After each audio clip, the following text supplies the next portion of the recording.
So I was going to make a video on this a few days ago actually, but didn't really have the time and wasn't sure how my computer would handle it, but I think I'm going to go for it. Top tier candidate Kamala Harris, and I say top tier with quotation marks, has dropped drastically in the polls. It's very, very funny to me. The reason it's so funny is because Kamala Harris is such a narcissist. And I think there's two main reasons why she is dropping in the polls. Now, mind you, I'm really only talking about one poll, the CNN poll. But it's very important. And the reason I say that is because as of right now, in this new CNN poll, she is at 5%. In the last CNN poll, she was at 17%, which was about 2 months ago. So in a span of 2 months, she dropped 12 points. Now, like I said, I think there are a couple reasons for that. The first one, I think more and more people are waking up to the type of woman she actually is. Just horrible, horrible woman. And the second reason, I think, deals with Tulsi Gabbard and how Tulsi Gabbard exposed her in the second debate, which really gave people the incentive to do more digging into Kamala Harris. Now, for those who don't remember, in the second debate, Tulsi called out Kamala Harris and her despicable, just insidious actions she did when she was Attorney General of California. One of them was she kept a lot of black Americans in prison and used them as slave labor. They were in there for charges of marijuana, and she laughed about it. Basically using them, keeping them in prison for just minor marijuana charges and using them as slave labor.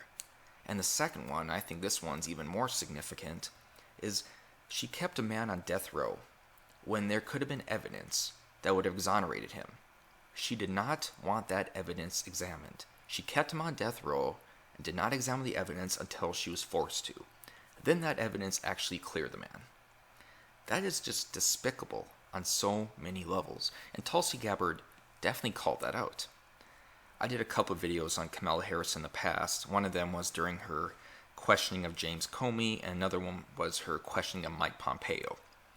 Now, the James Comey one, I can't remember what it was about, but I remember it was really funny just the way she acted. Like, I'll post the video in the description because I can't remember offhand, but I do remember the Mike Pompeo video. Now, I am not a fan of Mike Pompeo. He is a neocon, just like John Bolton. But when he was being questioned for his role as director of CIA, she was asking him about climate change and transgender rights. Nothing that has anything to do with CIA, with the intelligence services. But she was asking him about that. And even Mike Pompeo was shocked by it. He's like, Senator, I don't understand why you are asking me these questions. This is about the CIA. And she kind of just looked at him like, oh, I got you now. And it was just really funny because it just, I don't know, it made her look clueless. It made her definitely look like the junior senator she was. But anyways, Kamala Harris is a fraud. And I truly believe she would destroy this country if she became president. And her fan base, they're very toxic. If you go on her Twitter feed, it's just some of the people who support her and attack people like Tulsi Gabbard. They're everywhere. So after Tulsi completely dismantled her during the second debate, she went on CNN afterwards, and she was interviewed by Anderson Cooper. And they asked Kamala Harris, he asked her, what do you think of Tulsi Gabbard's attacks on you? Now, mind you, they didn't ask her about the attacks themselves, about the accusations leveled against her. No, they asked her what she thought about Tulsi attacking her. And Kamala Harris, being Kamala Harris, shrugged it off and said, well, I'm a top-tier candidate, and so it makes sense that people that are polling at, 2, 1, 0% are going to come after me. Oh, by the way, she's an Assad apologist. And, of course, that blew up. Kamala Harris's Twitter feed later made a tweet regarding Tulsi Gabbard being a Russian stooge. And when I was reading some of the comments, this is why I bring up kind of the toxic fan base as well. This is one example. Somebody wrote, Tulsi Gabbard appears to me like she is bought and paid for by Putin. And the reason I think that is because she is too well rehearsed. when she speaks, she sounds too good to be true. And this comment had like 500 likes on it. Basically, what they are saying is Tulsi Gabbard is a great public speaker, and only a great public speaker can be controlled by Putin.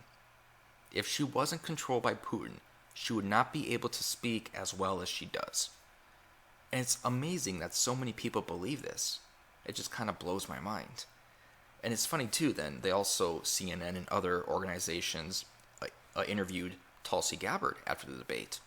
And once more, they didn't ask Tulsi about the accusations she made against Harris. No, they asked her about Assad, about Russia, about does she think Assad is a brutal dictator? Has nothing to do with the debate at hand. Has nothing to do with her attacks on Kamala Harris. No. But they had to get it out there because they want to destroy her credibility. And it looks like she is not going to make the third debate due to the DNC using selective polling. So what do I mean by that? Well, to be qualified for the third debate, you have to have over 130,000 individual donations, and you also have to poll at 2%. I believe it's in 4 different polls. And the polls have to be specific polls the DNC is using, such as CNN, Fox News, Politico, and all these things. Well, Tulsi Gabbard has reached the donor threshold, but she still needs, I think, 1 or 2 more polls at 2% to actually be involved in the third debate. What's sad about it is that if you would use just normal polls, like The Economist YouGov, for instance, you would see she has 2%. I think she has over 2% in 25 different polls, but they're polls that do not count for her. So she's probably going to have to sit out the third debate because of selective polling used by the DNC. And of course, the DNC does not want Tulsi in that debate. Because when you compare Tulsi Gabbard to Kamala Harris, you put them next to each other, you listen to both speak, it is perfectly clear who would be a better candidate. It's Tulsi Gabbard all the way. Especially in this day and age, where everyone's looking for a strong woman to lead, Tulsi Gabbard just exhibits strength, whereas Kamala Harris exhibits falseness. She exhibits conniving mentality. She is a fraud, and you can totally see that, so they don't want her to win. But keep in mind, the DNC, they want Kamala Harris. The mainstream media, they want Kamala Harris to win. It's not Biden they want. They don't want Biden to win. As of right now, the reason they are not denigrating Biden, the reason they are not attacking him 24/7, is because he is leading in every single poll. They want Donald Trump out of office. So there's no point attacking Biden when Biden's winning every poll right now. But if all of a sudden Biden drops in the polls and Kamala Harris overtakes him, I bet you, 100%, guarantee, they will attack Biden, they will try to get him to drop out, and they will promote Kamala Harris. They're not attacking Biden now just because they think he is the best shot at beating Trump. But if Kamala Harris overtakes him, you can bet their allegiances will flip drastically. They don't want Biden, and the reason they don't want Biden is because if you listen to him, it's becoming quite clear that he is suffering from early signs of dementia. He was recently in New Hampshire, and he thought he was in Vermont, which, okay, not a big deal, these things happen, but there are some montages out there, some video clips all put together of him just bumbling his words, his sentences.